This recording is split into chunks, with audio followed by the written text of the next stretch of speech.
What's up, y'all? It's the Shaman of Shank back at you with another review. And today I'm breaking out the second Emerson that I ever bought. You know, I first bought that Appalachian, of course, with my, clip point Bowie obsession. And I said, well, you know what? I'm gonna try another one. I'm gonna see another Bowie from these guys. And then I got on there and I got that Sheepdog. Look at that, baby. Ooh, ooh, ooh. And let me tell you something, guys. When I got this knife after the Appalachian, I carried this knife a lot and I used it a lot. Dare I say, I maybe probably carried this knife for a year and a half, maybe 2 years straight. I mean, and it's held up so nice, but man, there's some wear on there. It's not really showing up on here, but hey, that's a good thing, man. And I've resharpened this thing so many times and it's held up so great. This knife has been wonderful. And like I said, yeah, I believe this is the first flipper that Emerson ever made, which is phenomenal. And in my case, especially for this knife, I'm really glad it does have a flipper, because the one instance that I've ever had a problem with an Emerson, and this wasn't with the knife, as you see, the thumb disc is not on there. And there's a reason for that. Your old boy was switching them out, and I tightened down too much on that screw right there, and head popped off and the whole entire bolt of the screw stayed down in there. Oh my gosh, I nearly cried. But, hey, in this case, I reached out to Emerson and they said, yeah, it sounds like, an issue with the screw. We'll be more than happy to fix it. But the only thing about that is you have to strip it down, take, the mic card off and put it back the way it was to send it in. And your boy was feeling pretty lazy that day. And I said, you know what? I'm just going to roll with it. And, I've been fine with it. And like I said, if it didn't have a flipper on it, I definitely probably would have made that move. But like I said, and even with the wave on this, flip it open like butter. Got the flipper, flip it open like butter. Great knife, guys. And as you see, this one has, of course, my card on it, done by no other than the Tom Engelson that I'm always talking about on here. Check him out. He's great. And these are, I think that's called emerald green, micarta. But feels great in the hand. And even with the G10 scales, it feels great in the hand. Like, the majority of Emerson's, these other, micarta grips are more contoured and just help you out. But I mean, just buying the knife stock, G10 feels great. This knife is definitely a workhorse. Of course, clip point. You can also buy this in a drop point, and they also sell this knife in a mini version. And of course, it's offered in Thunderstorm finish. I'm not quite sure if that is available on the website as we speak. It may be sold out, but I think the Sheepdog itself is in stock. But it's a wonderful knife, guys. This is a great everyday carry. Great, simple to the point. It feels good in the pocket. It does have a bit of weight to it. I think it comes in at 5 ounces on paper. Blade coming in at 3.5 inches. Overall length of 8.4. Very doable.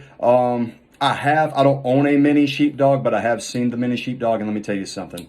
Great knife, not for me. I mean, this right here is that sweet spot. I think 3.5 for me and up, with the exception, of course, of the CQC7 coming in at 3.3. But like I've reviewed that knife before, go check that out if you haven't. And that knife is one knife I do make an exception for. I do love that blade, and I love the length of that blade. But this knife is phenomenal, guys. And actually, this knife was a collab between Emerson and Colonel David Grossman. I believe he used to own a business of his, or whatever his organization was. It was called Sheepdog Knife and Gun. And as you see, it's right there printed on the blade. Now, with that being said, if you are to buy this knife today and buy a current production version of this knife, you will not see the Sheepdog Knife and Gun logo on there, except you'll see it's like a sword and it says Grossman on Truth. And I guess that's David Grossman's new company or new organization, because I think a few months back I tried to go on Sheepdog Knife and Gun, and it's not there anymore. It's out of business. So I take that may be his new endeavor. But with all that said, yeah, if you ever see a Sheepdog with that old logo on it, that means it's back there. I think I got this knife back in maybe 2017. Great knife. Used it all the time. I used it all the time. And like I said, I can see the drop point on this being very nice too. But your boy likes to clip, your boy likes the Bowies. So I went with that, of course. But wonderful blade. This blade is such a joy to sharpen. You can kick up a burr on this thing like it ain't nobody's business. And for some reason, I know all Emersons are 154 cm, but for some reason, this Sheepdog has always got that burr kicked up. Like I said, I'm going to have to break out that angle kit from Work Sharp and show you guys on one of these videos. But the burr on this knife kicks up so quick, like 10 paces across it. knock that burr off the other side, strop it, man, razor sharp. Great knife, guys. Wonderful knife. And this knife, I think it used to come in black, but like I said, it is offered in thunderstorm finish. Wonderful knife. But also, I've got some things here to compare it to. I brought my other Bowies up. I want to spice it up a little bit. I don't want to be redundant and same old crap I'm talking about all the time. I want to spice up a little bit, guys. But I brought up another beautiful Bowie from Emerson, and of course, you know, the Appalachian. I did review that. If you haven't checked it out, please do. Hope you enjoy it. But as you see, there's a pretty substantial difference between these two.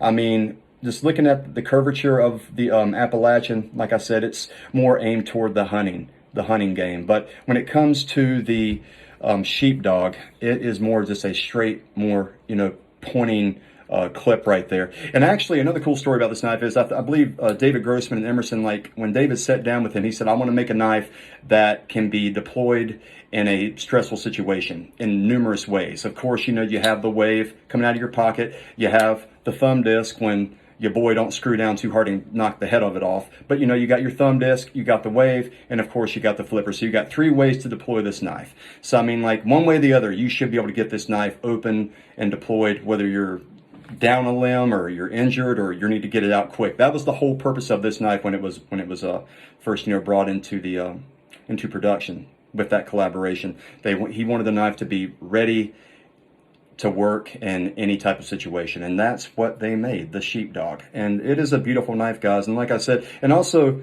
I think I made mention when I've reviewed the Appalachian, I said this blade is actually more a little bit closer to the Appalachian, which I mean, looking at them on top of each other, yeah, that's a bit of an extreme. The Appalachian is substantially wider, but as you see what I'm talking about, that clip tends to point more toward the front instead of swooping up like that Appalachian does. But the Apache and the Sheepdog, it's relatively more close than you would find in the with the Appalachian. But, and also I got another one to break out here to compare it to. The classic, the beautiful Buck 110 Sport. Yes, yes, yes. This baby, I love it. I love this. And like I said, it will definitely get its review. But as you see in lengthwise, they're about the same length, pretty much to the tip, to the butt. I mean, they are about the same length. So if you've ever held a Buck 110, you pretty much got a good idea of the length you're going to have in this knife. But like I said, the ergonomics of a Buck 110 are just, you know, plain old boy, straight, ready to rock. This one, of course, has, you know, you got your finger choil right there, and, you know, it's more of like this, that feel of, you know, if it being a tactical knife, which of course it was born and bred to be a tactical knife. David Grossman is a pretty, like I said, I'm not here to give no history lesson, but David Grossman is, Colonel David Grossman is a very respected, you know, military entity, and you know, I'm sure you can, if you want to look at more stuff on him, he's there definitely. But he's definitely written a lot of wild books, a lot of very informative books, and definitely check him out. That's pretty cool backstory on that. But pretty much, guys, the Sheepdog, you can't go wrong with it. Like I said, you got the drop point, you got the clip point, and you got the mini if you feel like this is a little bit too large for you. But I think this is a very sweet knife, very sweet point with the you know, the length of it. The ergonomics are great. It's got a great swell here in the middle. Not as substantial as the Apache, but you definitely feel that swell in there. And even more if there's micarta scales on there, guys, you know. And with the micarta scales, I mean, they're really they're a great option out there. You just got to find somebody. Like I said, I'm telling you guys about Tom. Definitely check him out. But you know, there's other guys out there as well. But Tom does an amazing job. That's who I speak for. But it does really contour the hand and make it a little bit more grippy. Not grippy, but more just comfortable and ergonomic to me in the hand. It's more symmetrical in your grip. But back to the knife, guys. Wonderful knife. I'm trying to think of anything else I want to say about this bad boy, other than I do love it. And like I said, it doesn't get the pocket time that it used to. I mean, like I said, this used to be my get up, have my coffee, throw this bad boy in my pocket for, I'm telling you, for at least 1.5 to 2 years. And I use the crap out of this thing. I mean, I've definitely tried that tip. And like I said, it's really hard to see on camera, but I mean, that bad boy has been used. I mean, and like I said, it cleans up like a charm. That's one thing about Emerson's. They do show scratches, which I mean, you can definitely see on here, but like I said, it's not really showing up. I mean, you can see micro scratches all up and down that blade, but it looks great. I mean, it looks awesome. Emerson's clean up great, easy to sharpen, just ready to rock. Chop suey, baby. But a wonderful, wonderful knife, guys. That's pretty much it for the Sheepdog. Like I said, if you're looking for a great everyday carry, you love the flipper, it's definitely a wonderful option. Smooth as butter. This is running on bearings. So, I mean, whenever you are to take this apart, you definitely see the bearings on both sides.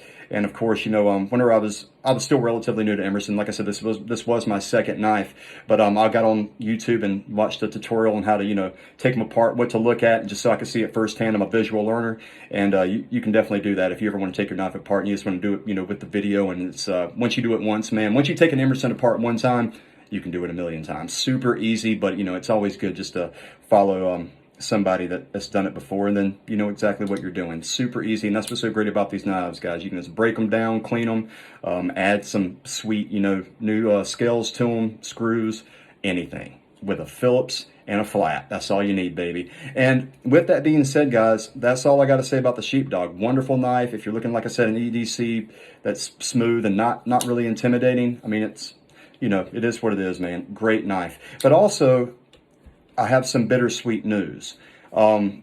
This knife right here is actually my last Emerson to review. Oh man, ooh! But I hope to change that soon. I've got a couple coming down the line that I'm hoping to purchase here in the future. But the show must go on, people. The show must go on. And another spicy little hint of what is to come is we're heading into the buck era, guys. And like I said, I hope you guys, you know, if you're watching this video, I'm sure you know you're here because of Emerson, or you're interested in Emerson. But let me tell you something, buck is an amazing knife as well. And this was actually my, you know, first love into knives since I was just a wee lad. But after this video, I'm going to start breaking out my bucks, start reviewing them. Of course, you know, we got 110s and all that good stuff, 119s, 117s, 120s. We got, you know, all that good stuff. But I'll break those out. And like I said, when I am to get another Emerson, I definitely will. But, you know, I really appreciate all the views, guys. I appreciate the kind words. And I will get back on here with some buck nasty action next time, baby. I'm just going to randomly reach in my safe and pull one of them bad boys out and get right to it. As a matter of fact, I made us breaking in with the classic, baby. Breaking in with that 110 Sport. But thank you guys for watching. I hope you guys are enjoying. And please drop a comment, ask me a question. If I'm able to answer it, you know I will. And please, as always, please hear me out, y'all. Please listen to me. If you hear anything I say in this whole video, please stay sharp.